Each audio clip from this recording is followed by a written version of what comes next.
बिस्मिल्लाहिर्रहमानिर्रहीम। अच्छा दोस्तों, ये मेरा वापडा का मीटर है। ये देखो इस टाइम इसकी रीडिंग है 325 और लोड मेरा ये आप चेक करो,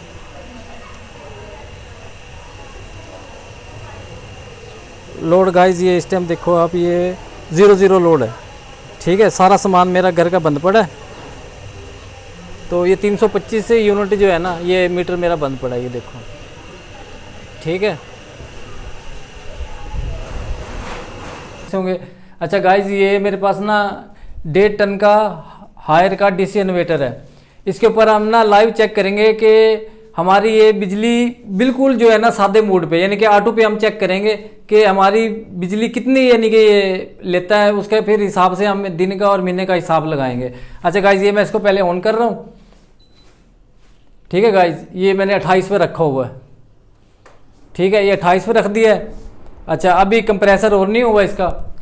अच्छा गाइज, अब मैंने इस पे ये तजर्बा करें लाइव। ये देखो, ये कंप्रेसर ऑन हो गया गाइज। ये अब एम्पेयर इसके ना बढ़ रहे हैं 4-5, देखें ये कहाँ तक जाता है। उसके बाद ये जब नीचे आएगा।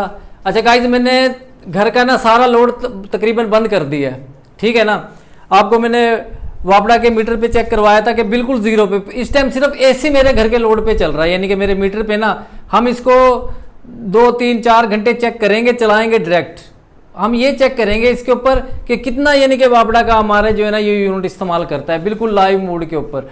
यानी कि हम गाइज बात बताए क्या, इको मोड और जो ये दूसरे सिस्टम होते हैं ना गाइज, मैंने ये सारा तजर्बा करके देखा है। इको मोड पे आप चलाते हो ना, मिसाल के तौर पे आप 28 पे आपका नॉर्मल चल रहा है, आप इको मोड पे करोगे आपकी कूलिंग उसी वक्त कम हो जाएगी, तो फिर उसका फिर फायदा नहीं होता ना। ये सारे मोड गाइज पता क्या है, एसी को चलाओ ऑटो पे बिल्कुल नॉर्मल मोड पे, उसके बाद ये कूलिंग अपनी पूरी करने के बाद जब खुद नीचे एम्पेयर लेके आएगा ना, वो एसी का मजा आता है।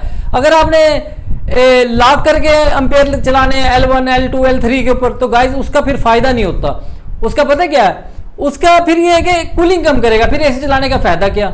अब 28 में भी ये अच्छी कूलिंग करता है, यानी कि जबरदस्त कूलिंग करता है। इस वक्त तकरीबन दर्जा हरारत तकरीबन 40 के करीब है, तो जुलाई का महीना आपको पता है। ठीक है, अब ये 8 पे तकरीबन जो है ना, मैंने इसको ये 8 पे पहुंच गया है। ठीक है, और टाइम हुआ था तकरीबन, हमने ये चलाया 10 बज के, टाइम दिखाना, हमने तकरीबन ये 10 बजे शुरू किया है। 10 बजे ये गाइस आप टाइम देख सकते हो, 10 बजे हमने जो है ना ऑन किया है एसी। तो देखते हैं ये कितनी देर में कहाँ तक आता है और कितने एम्पेयर जो है ना नीचे लेके आता है। ये 8 पे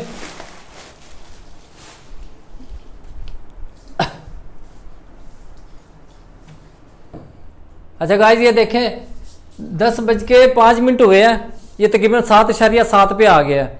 ये अपने आप गाइज नीचे आ रहा है। ठीक है ना, हमें किसी मूड की जरूरत नहीं है गाइज। अगर आपने अच्छी कूलिंग लेनी है ना, तो फिर इसको कोई मूड आप ऑन ना करें, आप इसको सादा मूड पे रखें। और दूसरी बात ये, इसका एक फर्क और भी पड़ता है, ये जल्दी पे आ जाता है नीचे, लेकिन मेरी छत जो है ना, ऊपर से मेरी छत पे पड़ती है डायरेक्ट धूप, तो इस वजह से अगर किसी के ऊपर छत के ऊपर यानी कि मिसाल के तौर पे कमरा बना हुआ है ना, उसका जल्दी भी एम्पेयर ये ड्रॉप कर देता है। और उसके अलावा कमरे का भी फर्क होता है। मेरा जो कमरे का साइज है ये 12-14 साइज है, यानी कि मेरे कमरे का, तो ये कमरे के साइज में भी तकरीबन ना फर्क पड़ता है। अच्छा देखो गाइज, ये 6.9 पे आ गया, 6.7-9। तो ये मैं आपको ऐसे ना डायरेक्ट दिखाता रहूंगा कि फिर हम ना तकरीबन ना घंटे बाद हम चेक करेंगे कि भाई हमारा यानी कि इसने वापडा से कितने यानी कि यूनिट लिए हैं। तकरीबन 325 पे यानी कि हमारा मीटर पे हमने ये चलाया है। तो ये टाइम तकरीबन अभी 10 मिनट भी नहीं हुए। अच्छा गाइस, ये देख लो 10:10 हो गया है, 6.2 पे आ गया ये। ठीक है, 6.4 6.2 6। तो गाइस पता क्या है, ऑटो मोड पे जब भी आपने एसी चलाना है ना, क्योंकि ये मेरा ये जो सेट है ना, बिल्कुल नया सेट है, नए सेट भी बिल्कुल सही तैयार होता है। और बिल्कुल आज के दौर का ये है 19 HFS। ठीक है ना, डीसी फुल डीसी इन्वर्टर है ये। तो 28 पे इसकी अच्छी कूलिंग होती है। गाइस देखो, ज़्यादा असल हमारा मकसद देखो बिजली का, जिनके पास सोलर लगे हुए हैं या सोलर पे उन्होंने सिस्टम बनाया वो तो जैसे मर्जी चलाएं, लेकिन जो वापड़ा पे चला रहे हैं हम जैसे लोग, तो हमें तो थोड़ी सी एहतियात की ज़रूरत होती है ना। तो गाइस बात पता क्या है, बिजली की बचत के लिए 28 पे आप रखो बिल्कुल सही, लेकिन कोई मोड ऑन ना करो, इको वगैरह या टर्बो क्विट, ये मैंने सारे करके देखे हैं, टर्बो क्विट भी करके देखा, एम्पेयर नीचे आ जाते हैं, लेकिन गाइस फिर कमरे में घबराहट शुरू हो जाती है और गर्मी की जो है ना वो गर्मी महसूस यानी कि होने लग जाती है, तो फिर उसका फायदा नहीं फिर एसी चलाने का, फिर हम तो कूलर ही चला लें। तो इसलिए बेहतर यही है कि हम इसको ऑटो पे रखें, ये अपने आप एम्पेयर लेके नीचे आता है। मेरा जो तजर्बा है ना ये 4-5 यानी कि तकरीबन इस पे चलता है, और मैंने ये जितना भी चलाया है ना गाइस, इसका सिंपल सा फार्मूला है, राउंड फिगर इसका ये बनता है कि भाई ये घंटे में 1 यूनिट लेता है, सीधी सी बात है। आप इसका ना ये हिसाब लगा लो, आप इसको 4 घंटे चलाओ, 5 घंटे चलाओ, 6 घंटे चलाओ, ये घंटे के हिसाब से यूनिट यानी कि इसका जाएगा, बस ये सीधी सी बात है। क्योंकि ये 5-4 एम्पेयर पे ये रुक जाता है आके, उसके बाद ये चलता रहता है, यानी कि घंटे के हिसाब से यानी कि इसका हिसाब है। अच्छा गाइस ये 5.5 पे आ गया है और टाइम हो गया है तकरीबन 10:16, 5.5 एम्पेयर पे यानी कि ये आ चुका है, 5.5 5.4। गाइस हमेशा एसी का ना ऑटो मोड हमेशा सेट होता है, बिल्कुल ज़बरदस्त वो होता है, क्योंकि वो कूलिंग भी पूरी रखता है, ठीक है, कूलिंग भी पूरी रखेगा आपकी और अपने आप एम्पेयर नीचे लेके आएगा। डीसी इन्वर्टर का सारा कोई आप इसकी सेटिंग ना छेड़ो, कोई कुछ ना करो, इसको सीधा जो है ना अपना ऑटो मोड पे चलाओ, इसको अपने आप ही एम्पेयर नीचे कूलिंग भी पूरी करेगा। हम इसको इको मोड पे लाएंगे या कोई भी मोड पे लाएंगे तो इसकी ऑटोमेटिक जो है ना कूलिंग कम हो जाएगी, एम्पेयर बेशक नीचे आएंगे लेकिन कूलिंग कम होगी, फिर उसका फ़ायदा ही नहीं है चलाने का।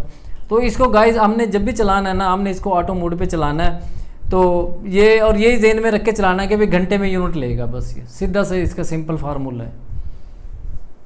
टाइम हो गया देख लो 10:24 हुए हैं, और ये गाइस ये तकरीबन अपनी कूलिंग पूरी 28 पे करके ना, ये देखो ये 28 पे करके गाइस ये ना ट्रिप हो गया अब ये, ठीक है ना। अब ये 2 मिनट के बाद ये अपने आप जैसे ही कूलिंग थोड़ी सी कम होगी 28 पे हो गए, अपनी कूलिंग यानी कि इसने ये वो कर दिया, क्विट कर दिया। अब ये 2 मिनट के बाद ये आप देखना ये फिर स्टार्ट हो जाएगा, ये तकरीबन 4-5 के ही तकरीबन इसके पे ऊपर चलता है ये। अभी तकरीबन गाइस देख लो आधा घंटा भी पूरा नहीं हुआ, इसने 28 पे अपनी कूलिंग पूरी कर ली और कमरा अच्छा चिल है, यानी कि सही 28 के ऊपर, यानी कि तकरीबन कमरे के अंदर ना मेरा 12-14 का कमरा है और अच्छी यानी कि ना वो दे रहा है, अच्छी कूलिंग है इस टाइम। अब ये तकरीबन जो है ना अब ये दोबारा यानी कि ये अभी हम चेक करेंगे, ये देखना आपके सामने स्टार्ट हो जाएगा। गाइस हमेशा जो भी ख़ास तौर पे ये डीसी इन्वर्टर जो होते हैं ना, इनको हमेशा रखना ही जो है ना ऑटो पे चाहिए, क्योंकि ऑटो पे ये खुद ब खुद जो है ना एम्पेयर नीचे लेके आते हैं। 2 मिनट रुक। अच्छा गाइस ये दोबारा ऑन हुआ है, अब ट्रिप होने के बाद अब ये 5 पे गया है, ठीक है। कितना टाइम हुआ, 10:27 हुआ, अभी आधा घंटा पूरा नहीं हुआ। अब ये दोबारा फिर ये जो है ना नीचे आएगा, यानी कि ये इस तरह ना 5-4 पे यानी कि ये ट्रिप होता रहेगा, जैसे कूलिंग कम होगी फिर ये अपने आप यानी कि स्टार्ट हो जाएगा। तो ये यानी कि इसी हिसाब से ही चलता है। तो इसका जो है ना मैंने गाइस ये इसका जो हिसाब लगाया था ना वो यही बनता था, इसका तकरीबन जो है ना घंटे के हिसाब से यूनिट, बल्कि पहला तो घंटे से थोड़ा सा ज़्यादा भी होता है, लेकिन उसके बाद हम इसको जितना भी चलाएंगे ना, यानी कि जब इसकी कूलिंग पूरी होती है उसके बाद बल्कि ये बिजली कम लेता है, और उनको ज़्यादा फ़र्क पड़ेगा जिनकी छत के ऊपर यानी कि कोई कमरा वगैरह है, तो उसका भी फ़र्क पड़ता है। बाकी कमरे का साइज़ और उसके अलावा दरवाज़ा बार बार खुलना बंद करना, इससे भी थोड़ा सा मैटर, इससे भी जो है ना थोड़ा सा फ़र्क पड़ता है। तो गाइस अच्छा गाइस ये देख लें ये 11 बज गए, तकरीबन घंटा हो गया है, अभी भी ये 4-5 पे तकरीबन जो है ना। अच्छा गाइस ये आप देखें, ये तकरीबन 1 घंटा हमने इसे चलाया अपना, ये देखो ये 325 थे ना गाइस, ये अभी 326 भी पूरा नहीं आया, यानी कि आ रहा है, ठीक है ना। तो फ़र्क पड़ता है।